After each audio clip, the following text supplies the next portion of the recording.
luak me ko malame Uganda tia na chori sub region la che maja ana a chera chamo Easter Ulaya tamo ne akel report kien mala tele mo bera accountable a chera Dubai kien ma tito ko ker na chera rwata ke CEO of International Holding Company IHC dan ma gelwoni man Said Bazar Swape magen gi miyo tich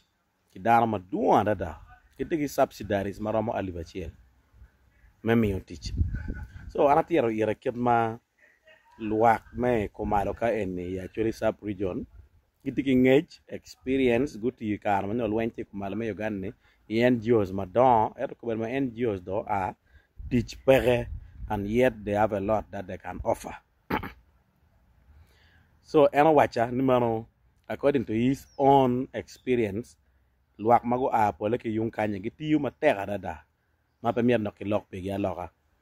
so dong eno tieta ni mano among the subsidiaries there no magiti amiyo tichi te tich mo kana chalo tich banks in the middle of Dubai tich mo chalo top supermarkets chalo Dubai shopping mall tich mo chalo driver bot yo mateke record medwa mutaka mabe kitich factories and companies mo mateko wacha nyota website me IHC me no mano job offers tima duong o wajani mana biana mi report dana ma kumal me Uganda I encourage me team applying kago team applying ana be chwalo ire details pa joma gu kupekera weke non kilo potinti angoma kiromi ne yetki so ina no mo chwala don ka yini chwala ko chwala mere detail pa ngoma ni choy PR ni chere IHC jobs in Dubai so ini choy loop all the procedures online kadong ini chwala ijara biara piro chiel biara bongwen wi abichiel biara yo wi achiel onyo riamarobinson@gmail.com kada ngeye anda bichoy cover letter amiyo ire wakini bet ki care me charka no gine anone mena ya tamana gen mala tela mero team accountability pe ngome charte on pelwa akupa chara lobo jeremel onyo Germany onyo Deutschland arwata ki professor Michael Bolish ma Enloy Institute of Social and Cultural Anthropology University of Cologne wajani man opening ma yang geni berka miyone dana bija beach aki gulu ma ano gere abero a beneficiary of Masters of Arts, Culture and Environment of Africa Bwana Choli Matia Kombeti Town Clerk Mea Moro Uberbene beneficiary a boy Okonsi Matila Fonye Guli University Toa Ben Matila Fonye Guli University Pito James Kijo Mokena Maduanta Kana Dennis Kiguno Then Anya complain nipping or compete don't forget Gamutia and really good spreading to the whole of Africa. She and Ben Waja there were some glitches in the operations. She don't ni chake mwaka eni application ki yaboti open for both African and European students but African students can my deadline eni and we are beach made ma bear ni kucho as soon as possible so in here Institute of Social and Cultural Anthropology here nen offer my Master of Arts, Culture and Environment of Africa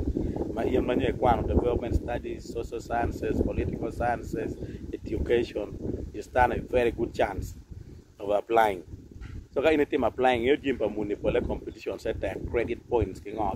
and yet your mokene no university give any credit point malamal no per year. Your ologi mama you are fairly exceptional apart from your nearone. Kadong ini chualo yende rom biono bane kupekera jara biara piro chiel biara bongwen wi abichiel piro chiel anda ka bichoy gi moto reinforce piano wachi ibetu te memiyo dana beach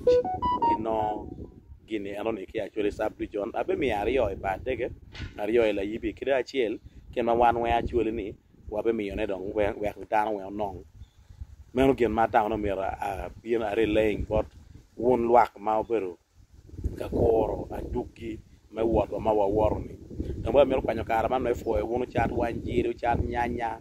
won ko kuya boda engineers, doctors, lawyers, procurement officers, Motica supporting campaign in one way or the other. This is a generational cause, is a war to remove people from poverty. Kiloja chonya. Ma teacher pe yot beritel guru chumaiti and yechu. E gur manyoko ni wachieng mero porro kay succeeding. Kidok bera mero kwanyo karman me for down from all the political formations ko kuya FDC UPC DP yan wune ko weng o tigi card me NRM wa me wa tiyo ki potinti ne me kor ne man ka queen ubino dan we a ko gang ki pere tere pian kwanyo loja chwanya pe yot wa chi rie yo ke line gine ki rie line wa nga wa purra chwele ki lak la bo we andong ni chaketien me chiare ya nyim ba be luongo nying opponent na mo ko kuya cham ngunya go timo ngo piani di do chake ko whether wakaro kuyo pe wakaro o miro ko tian wa dong pikara ni olo watimo gi mo ma lo ko badaro dong